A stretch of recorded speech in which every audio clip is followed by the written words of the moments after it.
लक्ष्मी मैया की जय। नमस्कार दोस्तों। लक्ष्मी पूजा की कहानी। एक साहूकार था, उसकी पत्नी का नाम चंदा था। साहूकार का व्यापार तो बहुत फैला हुआ था, परंतु उसे फ़ायदा कम होता था। साहूकार की पत्नी चंदा घर में गंदगी रखती थी। घर में औने कोने गंदे पड़े रहते थे। घर में जाले ही जाले रहते थे। बर्तन भांडे भी टूटे फूटे पड़े थे। इस कारण से उसका पति उससे बहुत नाराज रहता था। लेकिन चंदा का नियम था कि वह रोज भगवान विष्णु की और लक्ष्मी जी की पूजा करती थी। एक दिन लक्ष्मी जी को चंदा पर दया आ गई। अमावस्या की अंधेरी रात में चंदा गली में से दीपक लेकर जा रही थी। वहाँ से लक्ष्मी जी आए और चंदा को बोले, मुझे दीपक की रोशनी बताओ।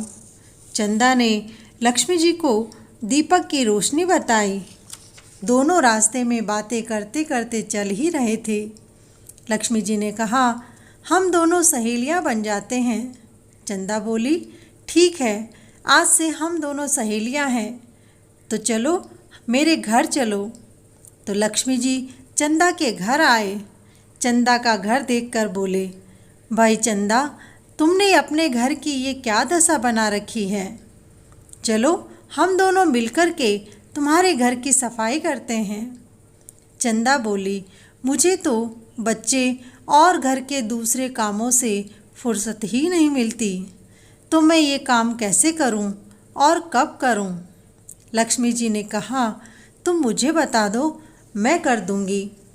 लक्ष्मी जी ने सबसे पहले घर के जाले हटाए, झाड़ू निकाला, चौका दिलवाया, घर के सारे बर्तन बांडे धोकर चमकाए, टूटे फूटे बर्तन घर से बाहर निकाले, गंदे कपड़े धोए और फिर स्नान करके स्वच्छ कपड़े पहने।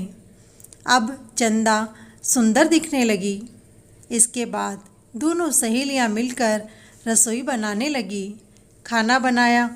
लक्ष्मी जी ने चंदा से कहा, रोज ऐसा ही घर को साफ रखना, जिससे तुम्हारे पति भी प्रसन्न रहेंगे और तुम्हारे पति के धंधे में बरकत भी होगी। धीरे धीरे चंदा के पति के धंधे में बरकत होनी शुरू हुई। वह चंदा से बहुत खुश रहने लगे। लक्ष्मी जी अब चंदा के घर रोज आया जाया करती थी। चंदा को नए नए काम सिखाती, घर को साफ कैसे रखा जाता है वो सिखाती। चंदा अब सब कुछ सीख चुकी थी। वह अपने घर का काम अच्छे से करने लगी और मन ही मन खुश होती और सोचती, मुझे मेरी सहेली बहुत अच्छी मिली है, जिससे मेरा घर भी साफ रहने लगा है और मेरे पति को धंधे में बरकत भी हुई है। चंदा की देवरानियाँ जेठानियाँ और पड़ोसने बोली, चंदा, तेरे पास इतना धन कहाँ से आया। चंदा ने कहा, मेरी एक सहेली है, उसका नाम लक्ष्मी है। वह मुझे इतना सारा काम सिखा रही है कि जिससे मैं सारे काम करते हुए घर को साफ स्वच्छ रखती हूँ और धन में बरकत होती है। वह बोली, लक्ष्मी तेरी सहेली है, लेकिन लक्ष्मी तो चंचल है, एक घर में नहीं रहती है। वह तो घर में घर घर घूमती है, जो तेरे घर थोड़े ही पाटे पर बैठेगी। जब चंदा को यह पता चला कि लक्ष्मी चंचल होती है, मन में विचार किया कि मैं अपने घर में लक्ष्मी जी को कैसे बिठाऊं। तो दूसरे दिन जब लक्ष्मी जी चंदा के घर आई तो चंदा ने एक पाटा लगाया और बोली, सहेली, इस पाटे पर बैठ जाओ। लक्ष्मी ने कहा, चंदा, पाटे पर तो मैं राजा महाराजा के घर में भी नहीं बैठती हूँ। तो चंदा जिद पर अड़ गई और बोली, आपको तो मेरे पाटे पर बैठना ही पड़ेगा। अब लक्ष्मी जी सहेली की बात सुनकर के पाटे पर बैठ गई। चंदा बोली, मैं थोड़ी देर से बाहर जाकर आती हूँ, उतनी देर तक आप यहीं बैठे रहना, उठना नहीं। चंदा निकल करके पीहर चली गई और लक्ष्मी जी पाटे पर ही बैठे रह गई। हे लक्ष्मी मैया, जैसे आपने साहूकार के घर में विराजमान होकर के उसके घर में धन के भंडार भर दिए, वैसे ही आप अपने सभी भक्तों पर प्रसन्न होना। जय लक्ष्मी माता की। दोस्तों, कहानी पसंद आए तो वीडियो में कमेंट करें। गोवर्धन पूजा की कहानी। भगवान की प्रेरणा से सालकली द्वीप में द्रोणाचल की पत्नी से गोवर्धन का जन्म हुआ। भगवान के जाग से वृंदावन और उनके 52 स्कंद से यमुना प्रकट हुई।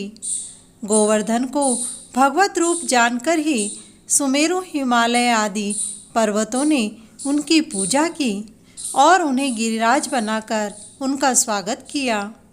एक समय तीर्थ यात्रा के प्रसंग में पुलत्स्य जी ऋषि वहाँ पर आए। वे गिरिराज गोवर्धन को देख करके उस पर मोहित हो उठे और द्रोण के पास जाकर उन्होंने कहा, मैं काशी का निवासी हूँ, एक याचना लेकर के आपके पास में आया हूँ। आप अपने इस पुत्र को मुझे दे दो, मैं इसे काशी में ले जा कर के स्थापित कर दूंगा और वहीं तपस्या करूंगा। इस पर द्रोण पुत्र के स्नेह से कातर हो उठे, पर वे ऋषि मांग को ठुकरा नहीं सके। तब गोवर्धन ने मुनि से कहा, मैं 2 योजन ऊंचा और 5 योजन चौड़ा हूँ, आप मुझे कैसे लेकर चलेंगे? मुनि ने कहा, मैं तुम्हें अपने हाथ पर उठा लूँगा और ले चलूँगा। गोवर्धन ने कहा, महाराज, मेरी एक शर्त है, यदि आप मार्ग में मुझे कहीं रख देंगे तो मैं वहाँ से नहीं उठूँगा। मुनि ने यह शर्त स्वीकार कर ली। उसके बाद पुलत्स्य ऋषि ने अपने हाथ पर गोवर्धन को उठाया और काशी के लिए प्रस्थान कर गए। रास्ते में ब्रज भूमि मिली। उसे देख करके गोवर्धन की यादें फिर से ताज़ा हो उठी। वह सोचने लगे कि भगवान श्री कृष्ण राधा के साथ यहीं पर अवतार लेंगे और उनके बाल्य अवस्था और किशोर अवस्था को देख करके मेरा मन प्रसन्न हो जाएगा, क्योंकि वो इस पृथ्वी पर आकर के बहुत सी मधुर लीलाएं करेंगे। उस अनुपम रस के बिना मैं नहीं रह पाऊंगा। ऐसे विचार उत्पन्न होते ही गोवर्धन भारी होने लगे, जिससे मुनि थक गए। इधर उधर लघु शंका के लिए देखने लगे। स्नान आदि से निवृत्त होने का विचार करने लगे। गोवर्धन को वही ब्रज भूमि पर रखा और इन सब से निवृत्त होकर के जब फिर से गोवर्धन को उठाने लगे, तब वह वहाँ से नहीं उठे। गोवर्धन ने मुनि को अपनी शर्त याद दिलाई और कहा, मैंने आपसे पहले ही कहा था, पहली बार में जिस जगह आप मुझे रख देंगे मैं वहीं पर स्थापित हो जाऊंगा, इसलिए अब मैं यहाँ से नहीं हटूंगा। इस पर मुनि को क्रोध आ गया और उन्होंने गोवर्धन को श्राप दे दिया, तुमने मेरा मनोरथ पूर्ण नहीं किया है, इसीलिए तुम प्रतिदिन तिल तिल घटते जाओगे। उसी शाप के कारण गिरिराज गोवर्धन आज भी तिल तिल घटते जा रहे हैं।